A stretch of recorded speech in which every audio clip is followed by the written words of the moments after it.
Bien. Vamos a continuar nosotros donde lo dejamos. Pero a ver, porque ya vieron que nada más tienen hasta el domingo para entregarla. Bueno, técnicamente hasta el sábado, ¿no? Porque les di el domingo a las 2 de la mañana. Entonces, vamos a ver qué tienen en su tarea, ¿les parece? Déjenme ver. Okay. Lo bueno es que les dejó problemas de coordenadas, y en coordenadas hemos estado resolviendo juntos un montón de ejercicios, ¿no? ¿Qué vamos a ver después de coordenadas? Hoy todavía tenemos que terminar unas cuestiones. Pero después vamos a ver cómo se parametriza una recta. Seguramente también veremos la parametrización de circunferencias y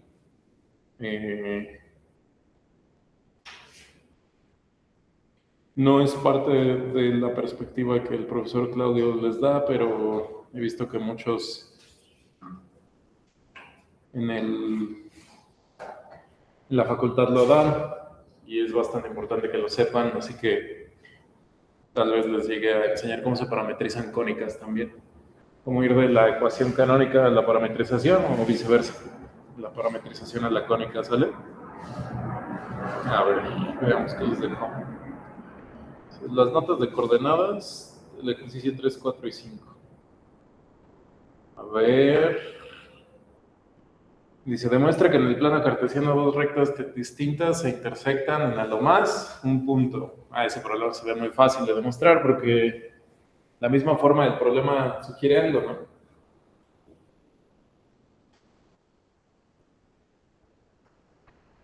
Se intersectan en a lo más un punto. Es decir, dos rectas en el plano distintas pueden ser paralelas o cortarse en máximo un punto. ¿Qué tipo de demostración me serviría ahí?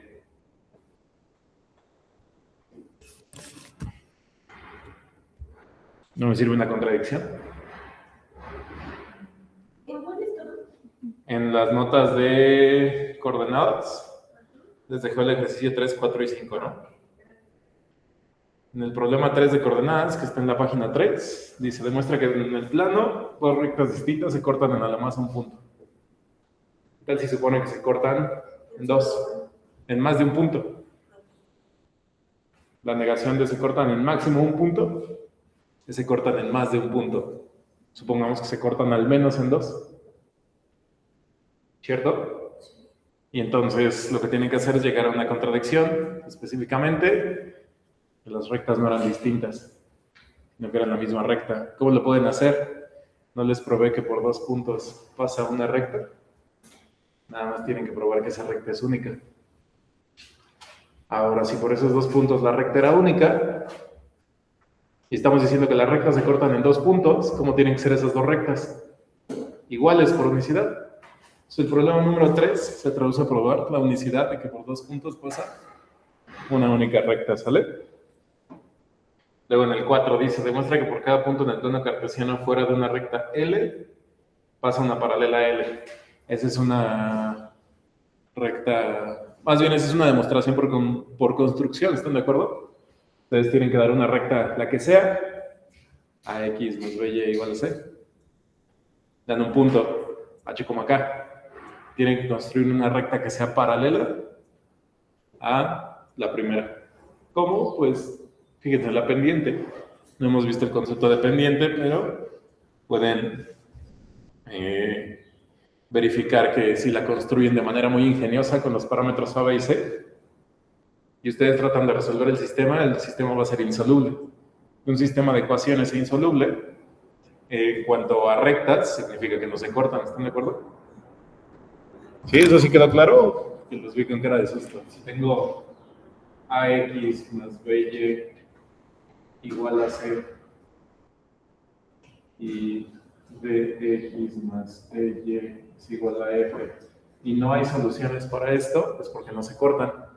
Si dos rectas no se cortan, ¿cómo son? Paralelas. Más que diferentes, paralelas, ¿cierto? Yo creo que sí es cierto que son diferentes, pero acuérdense que aquí lo que quiero probar es la construcción de la paralela. ¿Va? ¿Dudas con eso?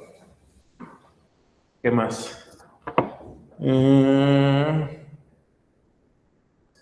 Les dejó el 3, el 4 y ¿cuál más? El 5, ¿no? Dice, ¿qué ecuación sencilla cumple los puntos del plano que están a la misma distancia de 1, 2 que de 4, 3?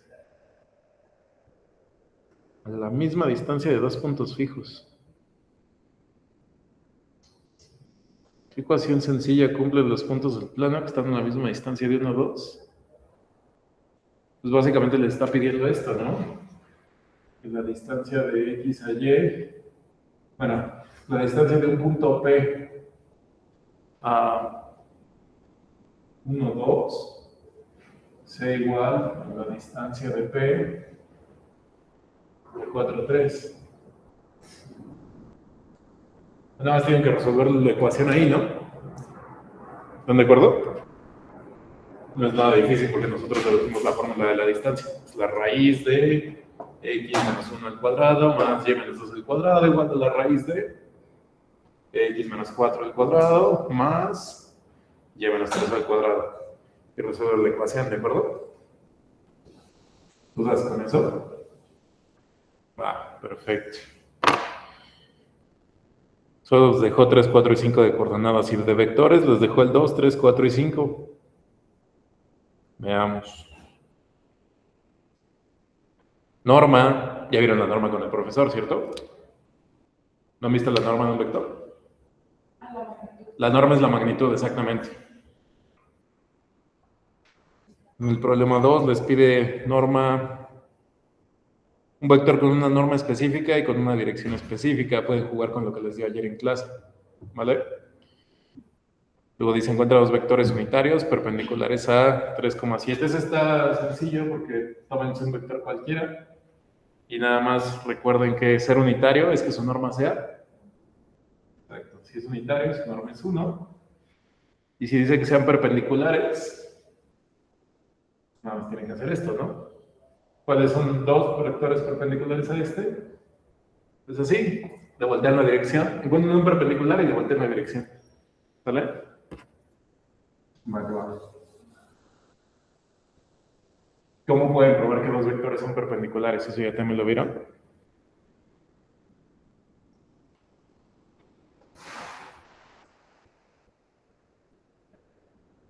¿No han visto la perpendicularidad?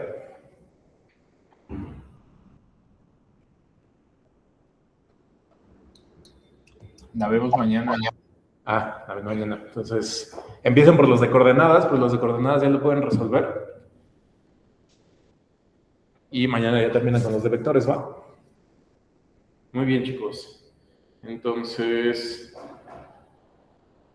vamos a terminar con lo último que nos falta de coordenadas.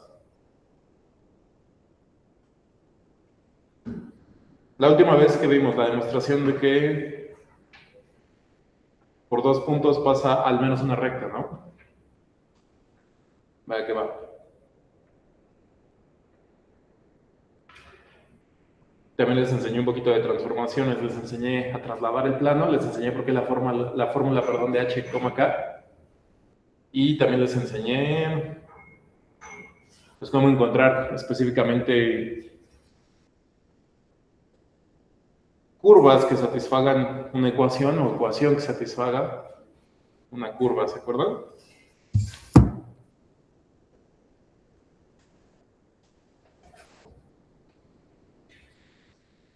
Vale.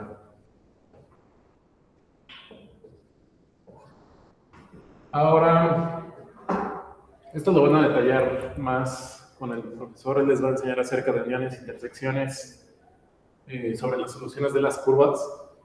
Pero por ahora quiero que vayamos ganando un poco de intuición al respecto. Recuerden que la vez pasada les había dicho que podían darme la ecuación que dibujaran el plano punto. ¿Se acuerdan cuál era? Habíamos propuesto una que.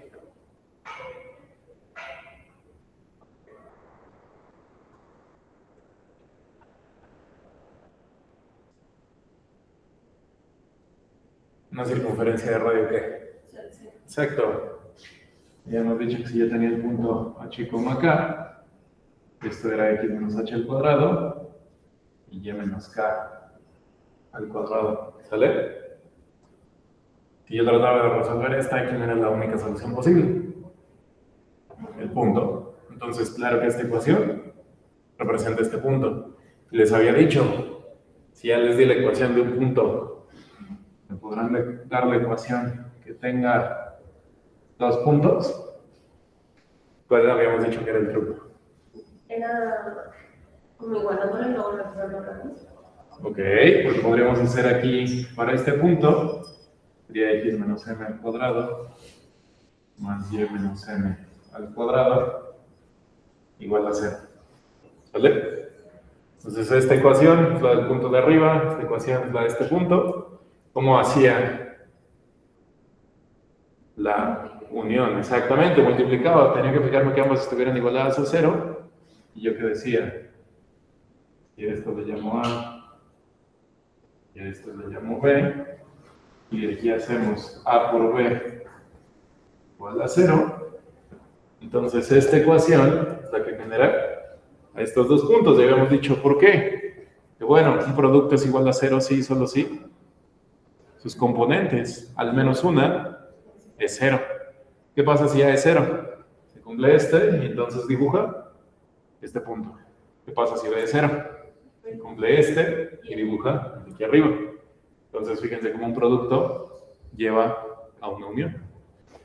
¿Cierto? ¿Dudas? ¿Sencillo? Sí. ¿Ya le puedo borrar? Va.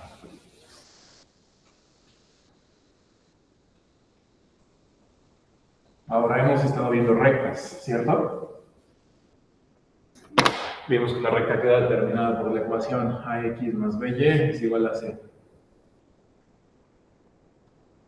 Tampoco no es cierto que el eje coordenado son dos rectas. Imagínense que yo les pido que me digan la ecuación del eje y. ¿Quién será la ecuación de la recta que representa el eje de las 10? Es una línea vertical. ¿Se acuerdan cómo se representan las ecuaciones de las líneas verticales? ¿No? Bueno, dijimos que la forma general de una recta es ax más by es igual a c. ¿Cierto? Pero teníamos... De aquí podemos sacar más formas, como la punto pendiente, la pendiente ordenada al origen, todas esas que vimos en la prepa.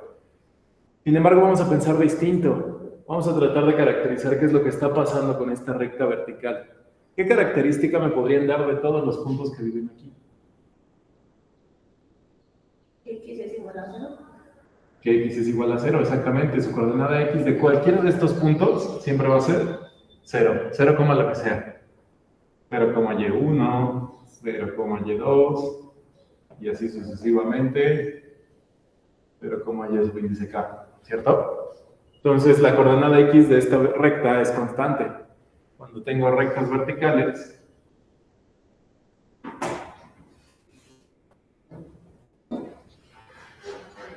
la ecuación va a estar dada por x igual a la constante. ¿Qué constante? Bueno, la constante en donde corte el eje de las x. Y dirán, oye, pero esto es una recta vertical, ¿por qué tiene x? Pues justamente porque dijimos que lo que se fija es la coordenada x, no la coordenada y. ¿Cierto? Observen que fijar a esta y no incluir a y en la ecuación nos da un grado de libertad. ¿A qué me refiero con un grado de libertad? Que no aparezca y en la ecuación significa que y puede valer lo que sea. ¿Cierto? Ahora, ¿qué pasa si yo les digo que me den la ecuación del eje x? Me figura uno que es igual a K. Exactamente. No, es igual a H, ¿no? Puede ser, sí, pero no le ponemos k para no confundirnos, ¿no? Entonces, cuando tenemos rectas horizontales,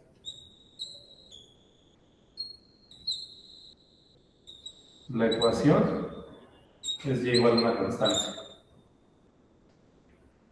En este caso, ¿qué condición cumplen todos los puntos del eje X? ¿Tu coordenada X siempre es la misma? No, la coordenada Y aquí siempre es la misma, ¿cierto?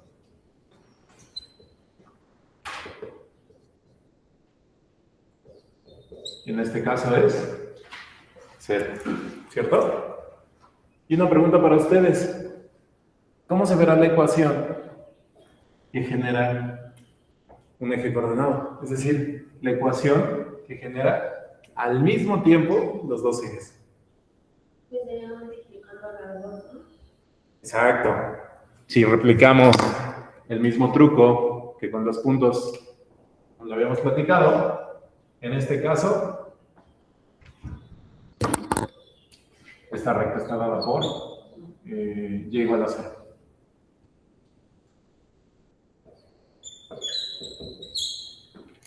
Y esta recta de aquí está dada por x igual a 0. Entonces, como ambas ya están igualadas a 0, simplemente multiplico, sería x por y igual a 0. Entonces, acaban de encontrar la ecuación del eje coordenado. ¿Sencillo? ¿Sí? Los veo con cara de dudas. ¿Todo bien? Va, que va.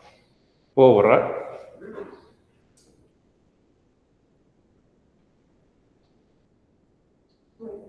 Ok.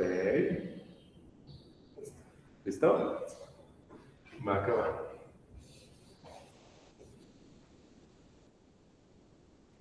Parece que aquí lo que estamos tratando de estudiar es la unión de soluciones, ¿cierto? ¿O no lo parece? A ver, y si puedo estudiar la unión, ¿podré estudiar la intersección de curvas? ¿Dividir? Dividir es multiplicar. No, multiplicas por el recíproco.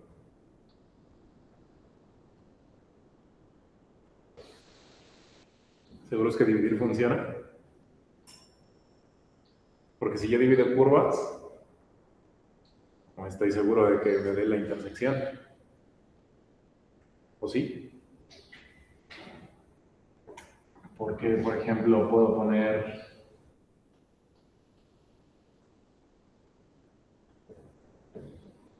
esto. Esta es una parábola que abre hacia arriba y que está desplazada 9 lugares hacia abajo. Y esto es una recta que está trasladada 3 unidades hacia arriba. ¿Sí? Pero yo estoy seguro que esta división no me da la intersección de las rectas, ¿o sí? O de las curvas, perdón. Porque si yo la dibujara, esto se vería más o menos así. Y no es cierto. Porque es menos 9. Se vería más o menos así. Y así. Entonces, claro que tienen intersecciones. Pero seguro es que esto es soluble con esta división. No, porque si lo dividimos nos daría x menos 3.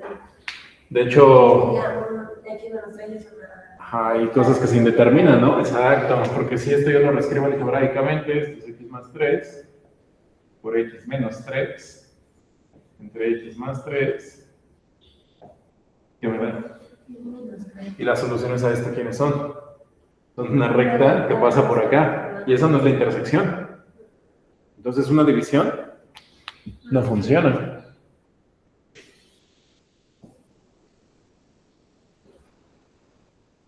Piensen de qué otra manera podrían generar intersecciones.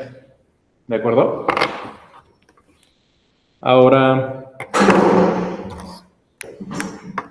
estábamos jugando en ir de la curva a la ecuación, de la ecuación a la curva.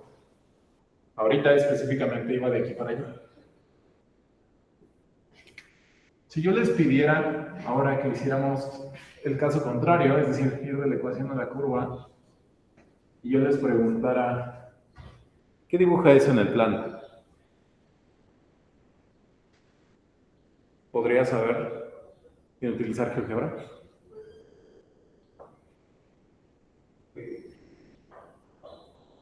Porque al cuadrado saben que es un círculo y al cubo.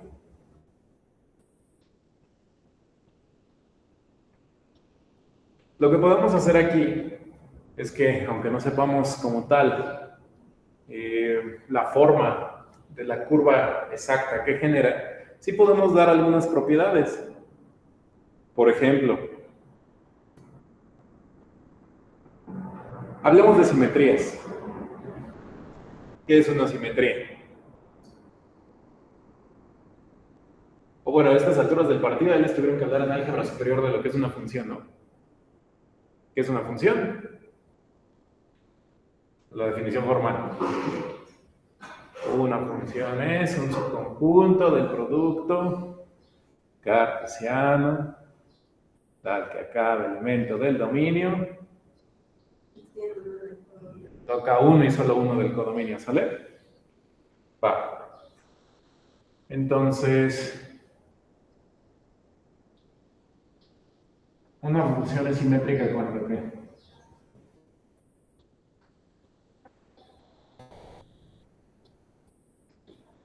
Lo voy a poner respecto al eje Y, por ejemplo.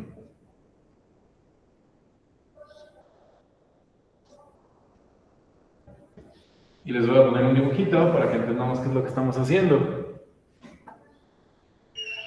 ¿Están de acuerdo conmigo que hacía ojo? Se ve que la parábola es simétrica. La clásica, y igual a x cuadrado. Porque lo que pasa de este lado, pasa de este lado. ¿Cómo pueden caracterizar una simetría a través de funciones? O de ecuaciones. Pero al final del día esto es una ecuación, y igual a cosas de x. ¿Cierto? Está dando una igualdad entre dos números. Pues si queremos decir que lo que pasa de este lado es lo mismo que pasa de este lado, ¿qué característica tienen los valores de x que están acá? Son positivos. O sea que x es mayor que, buenos días, 0. ¿Cierto? ¿Qué característica tienen los valores de x de este lado? Que x son negativos. También podría decir que menos x es positivo, ¿no? Ahora, si me están diciendo que lo que pasa de este lado es exactamente lo mismo que pasa de este lado, pues me están diciendo que f de x tiene que ser igual a f de... Exacto. ¿Qué me están diciendo aquí? Que si yo meto, por ejemplo, el valor 3 y me da 27, en el valor menos 3, ¿cuánto espero que me dé? No, 27 también, porque estoy igualando las alturas. ¿Sale? Eso es lo que representa una simetría con respecto al eje Y. ¿Verdad? ¿Será esto simétrico con respecto al eje Y?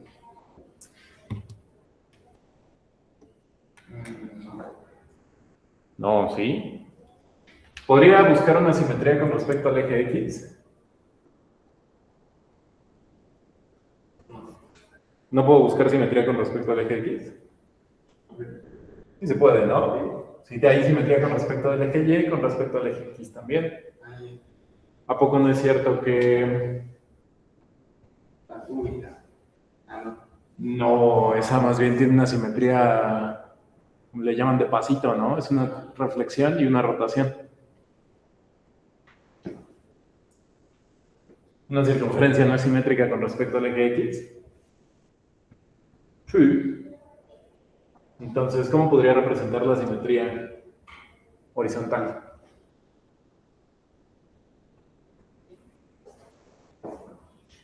Y bueno, el problema es que esta ya no es ni siquiera es una función, ¿no?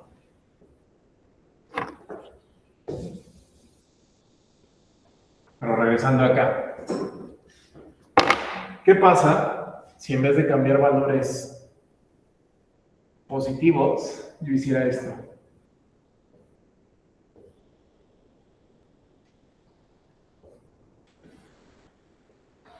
¿Seguirá dándome lo mismo?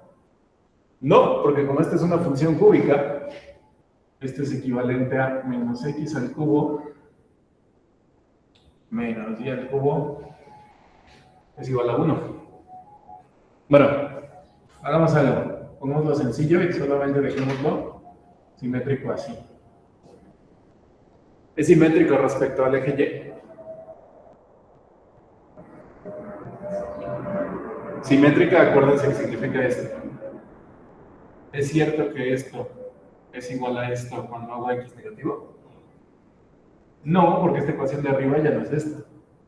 ¿En qué difiere? En el signo de X. Entonces, aunque no sabemos qué grafica, por lo menos podemos decir que simetría con respecto al eje X no tiene. ¿Cierto?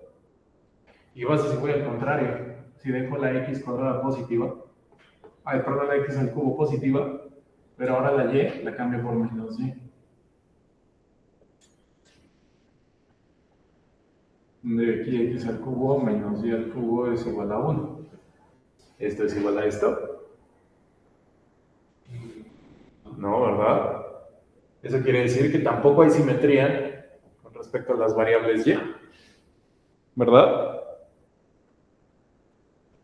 ¿Sí? Sí. La simetría con respecto al eje X es cambiar Y menos Y. Y por menos Y, perdón. ¿Ok? Pero veamos un ejemplo distinto. Aquí lo que quiero... Si la función sea simétrica, es lo mismo que la función sea par. Sí, funciones pares son simétricas con... Bueno, una implica la otra. Funciones pares son simétricas con respecto al eje Y. Porque que sea simétrica con respecto a quién. Siempre me tienes que dar una simetría. Una función sea par específicamente es que sea simétrica con respecto al eje de las Y, porque es esto. La definición de paridad es esto, ¿no? ¿Sale? No hay de qué. Y que sea impar, porque ya metiste ese concepto, es que f de menos x se iguala a menos f de x, ¿no? Pero que sea impar quiere decir que tiene una simetría con respecto a una identidad. ¿Vale? Pero esos ya son cuestiones de álgebra. Que al final nos interesa, ¿por qué? Porque estamos en la parte de geometría analítica, estamos viendo cómo conectan ambas materias, tanto la geometría como el álgebra, ¿de acuerdo? Ahora, ¿qué pasa si yo les pongo la ecuación x a la 4 más y a la 4 es igual a 1? Igual, desconozco su gráfica, pero ¿qué puedo decir? Exactamente, desconozco la gráfica, pero puedo decir que no es simétrico o que no guarda simetría.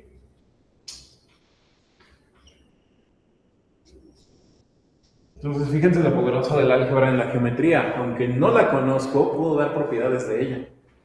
Acá, justo, si yo sustituyo esto,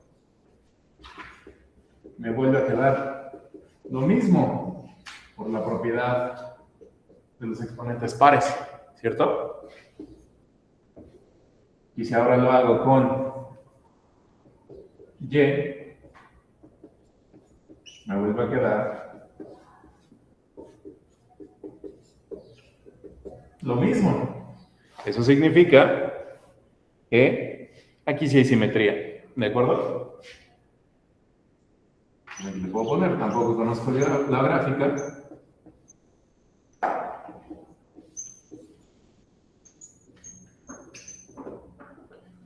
Pero identifico simetría.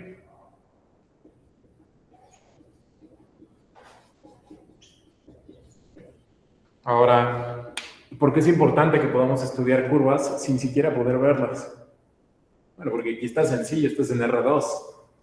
Echándole un poco de ganitas y graficando uno que otro punto, pues nos podemos dar una idea de qué es lo que saca eso. Pero ¿qué pasa cuando aumentamos más dimensiones?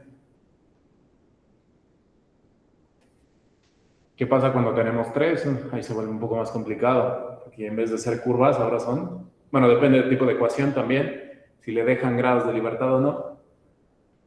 Pueden darme curvas, puntos, planos, en general superficies. ¿Va? ¿Y en R4? ¿Y en qué puede ver en R4? Nadie, ¿no? Que no pueda ver las gráficas no significa que no las pueda estudiar. ¿Están de acuerdo? Entonces, una de las propiedades importantes, por ejemplo, es la simetría. ¿De acuerdo? ¿Puedo borrar? Puede jugar. Vale. Listo. Muy bien. Ah,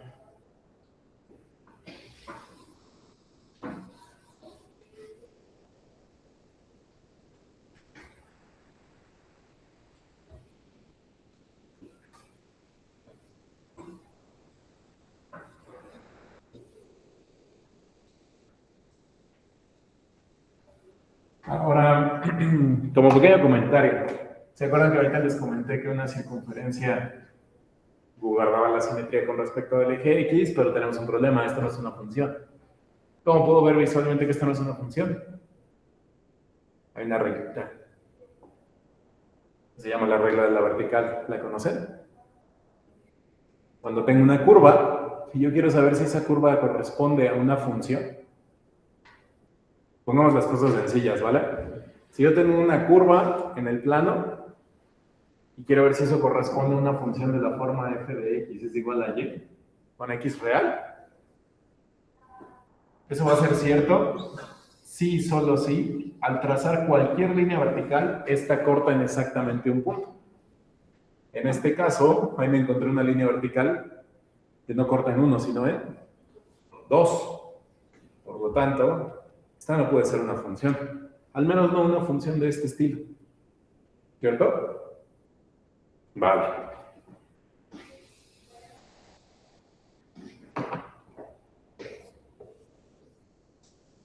¿Habrá alguna forma de verlo como función? Porque es algo que solemos hacer mucho en mate. Si algo no se puede ver como yo quiero, me invento una forma para que se comporte como yo lo estoy pidiendo. ¿Cuál es el problema que estamos viendo aquí? Que yo estoy dando valores sobre esta línea, que es la línea del dominio, y estoy devolviendo alturas. Pero aquí el problema es que no devuelve una, devuelve dos. Porque hay simetría con respecto al eje de las X. ¿Habrá alguna forma de hacer que eso sí sea una función? Es decir, lo que les estoy preguntando es, en vez de tomar valores sobre la línea naranja, ¿habrá una nueva manera de escribir a la función que me permita que a cada valor le asocie solamente un punto en el espacio? ¿Ustedes creen que sí existe o que no existe? Intuición. ¿Qué les dice su intuición matemática? Sí. Que sí. ¿Cómo? ¿Quién sabe? Pero su intuición dice que sí. Y acá que dicen que no, ¿por qué no existirá? ¿Cuál será el problema? Pues no sé. Si una es un negativo y otra es. Ok. El problema es que nuestras variables hacen honor a su nombre y varían, ¿no? Pero fíjense que hay una forma muy ingeniosa de sí poder ver a esa curva como función. Observen lo que hace mi mano. Tiempo cero, y solo he dibujado un punto. Fíjense lo que hace mi mano. Tiempo 1, tiempo 2, tiempo 3, tiempo 4. Hizo mi mano. A cada momento t, le asocio ¿qué? Un punto en el plano. No podría ser una función f de t. ¿Qué coordenadas quiero que me dé?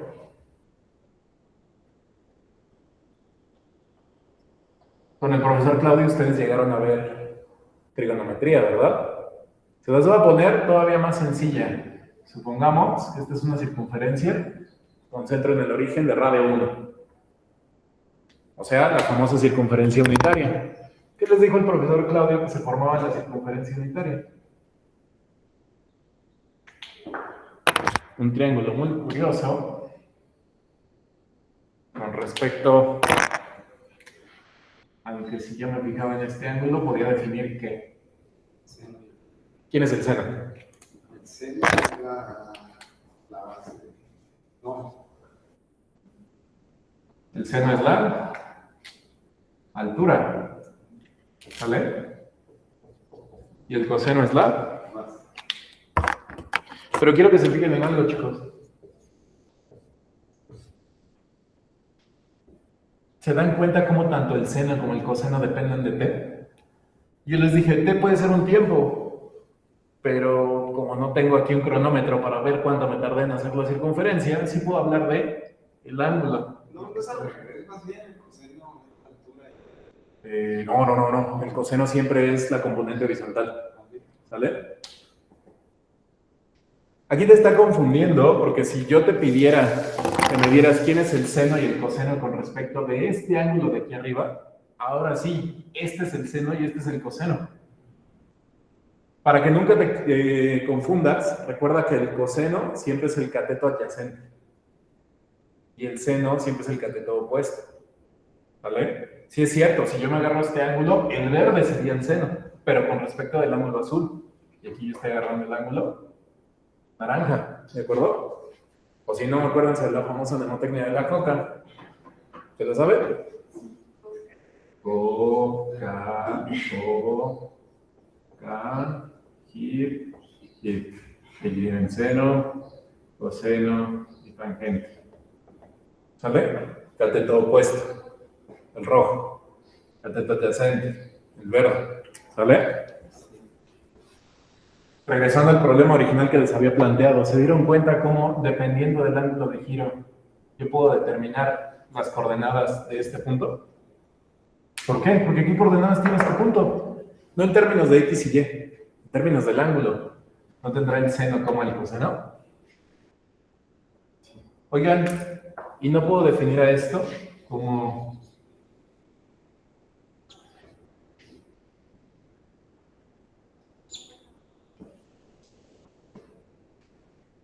el seno cuadrado de t más el coseno cuadrado de t?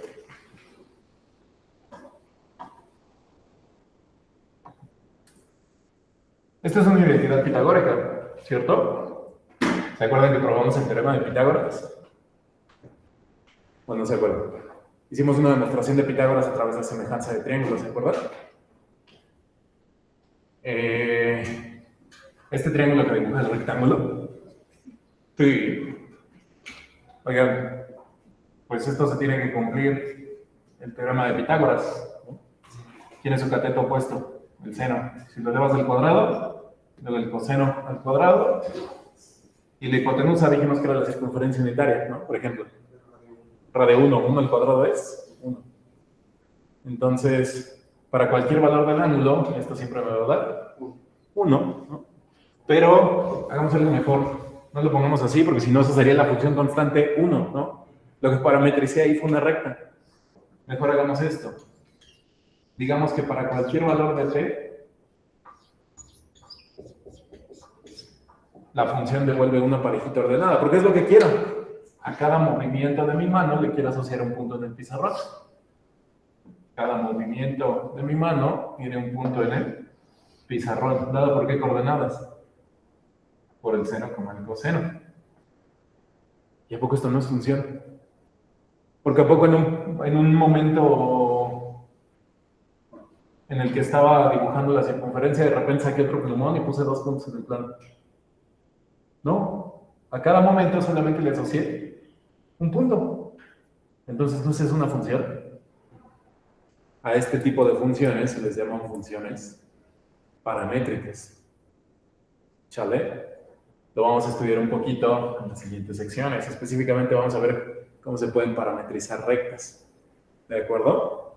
Vamos a utilizar toda la herramienta y la maquinaria que el profesor Claudio les está enseñando con respecto a vectores y vamos a deducir este tipo de parametrizaciones. Ahora, parametrizar un círculo fue sencillo. ¿Cómo se parametrizará una parábola, una elipse, una hipérbola, por ejemplo? Ahí hay que encontrar relaciones que cumplan sus puntos. Aquí la relación más sencilla fue pues, dar estas coordenadas en términos de un solo valor, que era el ángulo, ¿sale? Y que por allá me habías preguntado también si le íbamos a llegar a revisar, ¿de acuerdo? ¿Dudas con esto? Ahora, esto para los físicos es poderosísimo.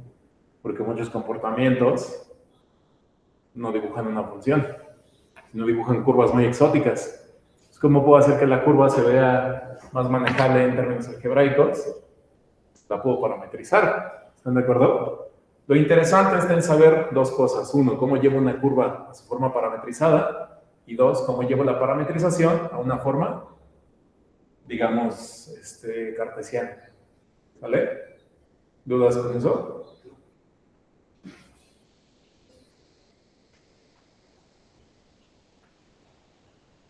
Cuando lleguen a cálculo 3, van a ver algo que se llama la integral de línea. El teorema de Green y el de Stokes. Y no me acuerdo qué más. No, pero no es en cálculo 3, eso es en cálculo 4. En cálculo 3 van a haber derivadas en varias variables. Van a ver el gradiente, la divergencia, el rotacional. Pero en cálculo 4 ven integrales de línea, que básicamente son esto. ¿Han visto este símbolo, no? Sí.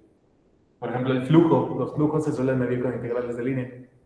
¿Qué diablos es esto? Es una integral, pero en vez de calcular un área abajo de una curva, lo que hacen es, dame una región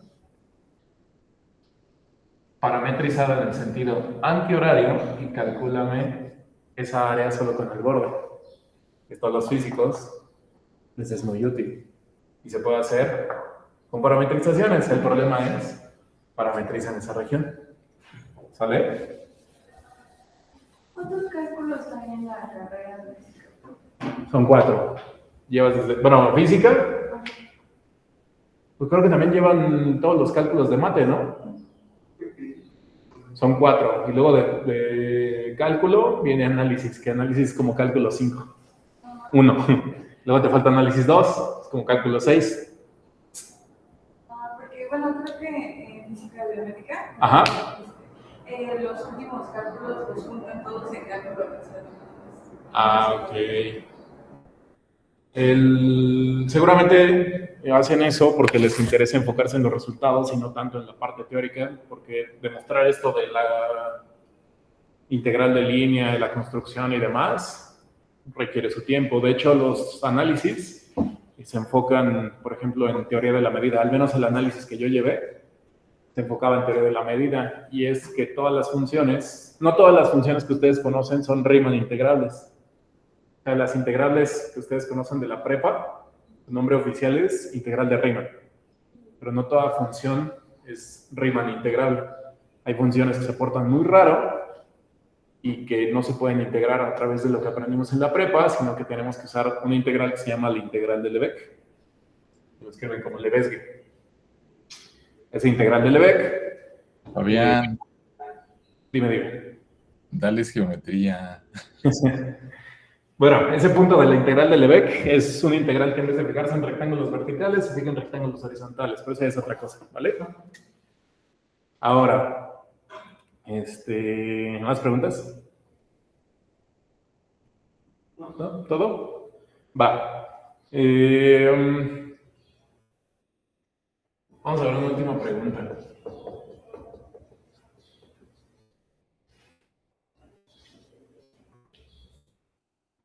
Y la pregunta es la siguiente. ¿Existirán dos números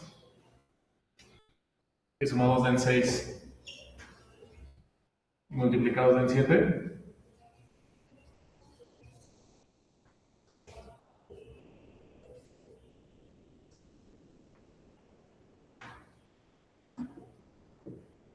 ¿Cómo podríamos resolver esta pregunta de forma algebraica?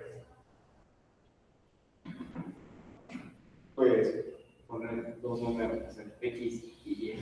X y Y. Que X más Y es igual a 6. Ajá. Y X por Y igual a 6. O sea que mi intención sería resolver este sistema de ecuaciones. Pero acabamos de ver que existe una forma padre de brincar entre álgebra y geometría gracias al sistema de coordenadas que estamos utilizando. Algebraicamente resolver este problema es encontrar la solución al sistema. Geométricamente, a ver, porque lleven las formas más reconocibles para ustedes. Este de aquí no es cierto que es menos x más 6. ¿Sí? ¿Y este de acá? Pues 7. Y igual a 7. Ok. Y tenemos un detalle, ¿no? Que x no puede valer 0. ¿Qué forma tenía x por y igual a 0? Lo vimos al inicio de la clase. Era el eje coordenado, ¿no? Y si lo llego a abrir a... Bueno, lo voy a dejar así a 0. ¿Qué pasa si lo llego a abrir a 1?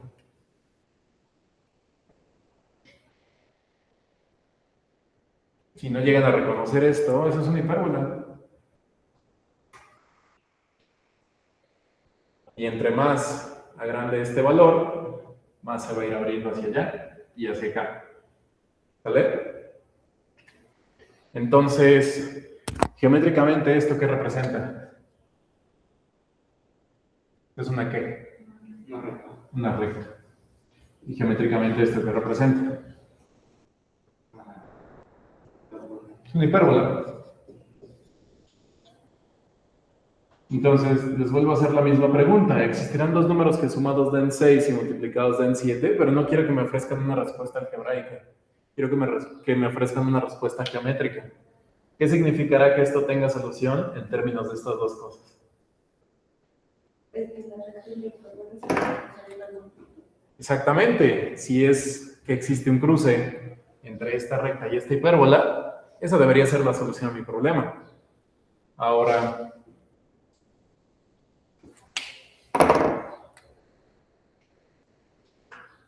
mi hipérbola más o menos se ve así. Y mi recta más o menos se ve así. Este es menos x más 6. Y esto es 7 sobre x. Entonces, si esto tuviera solución, ¿quiénes deberían ser la solución? Las coordenadas, exactamente, porque lo que hemos visto hasta ahora en el tema de coordenadas es que cuando un punto satisface una ecuación, significa que el punto es parte de la curva. ¿Están de acuerdo? Ahora, díganme dos números que sumados den 6 y que multiplicados den 7. ¿Se les ocurren? No, ahí sí tenemos que usar la ingeniería, toda la herramienta imaginaria que tenemos de álgebra para poder encontrarlos, ¿cierto? Pero, ¿qué pasa si yo les hago la misma pregunta y les cambio nada más los valores? Digamos, x más y igual a 5 y xy igual a 7.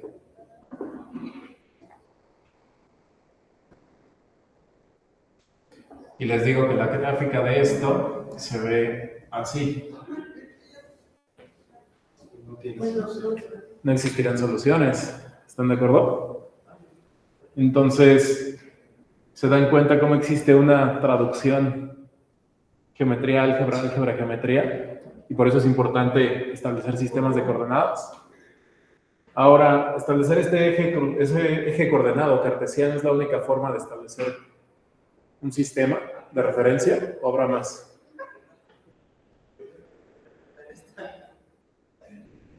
Porque aquí lo que estoy diciendo con este eje es desplázate horizontal y luego desplázate vertical. Es la única forma de dar la referencia de este punto, por ejemplo.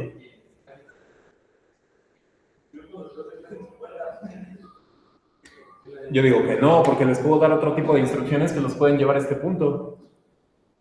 Abre una distancia R y gira un ángulo θ. Y entonces este punto no solo tiene coordenadas x, y, también tiene coordenadas r, z, ¿cierto? A ese tipo de sistemas se les conoce como sistemas polares, coordenadas polares. Y debe existir alguna traducción entre coordenadas polares y coordenadas cartesianas, ¿cierto? El problema es cómo lo construye. Pero bueno, aquí lo que yo quería que llegáramos a concluir es justo la importancia de traducción álgebra-geometría. ¿Va? ¿Preguntas? Con esto ahora sí ya pueden resolver todos sus problemas de coordenadas, la tarea. Son 3, ¿vale? Mañana con el profe pregunten todas sus dudas para que puedan empezar a hacer los de vectores. Y ya saben, si tienen dudas o preguntas, lo pueden decir. Y con gusto lo checamos, ¿va? Si no tienen más preguntas, eso es todo por ahora, ¿vale? Que tengan un buen día, chicos. Ustedes.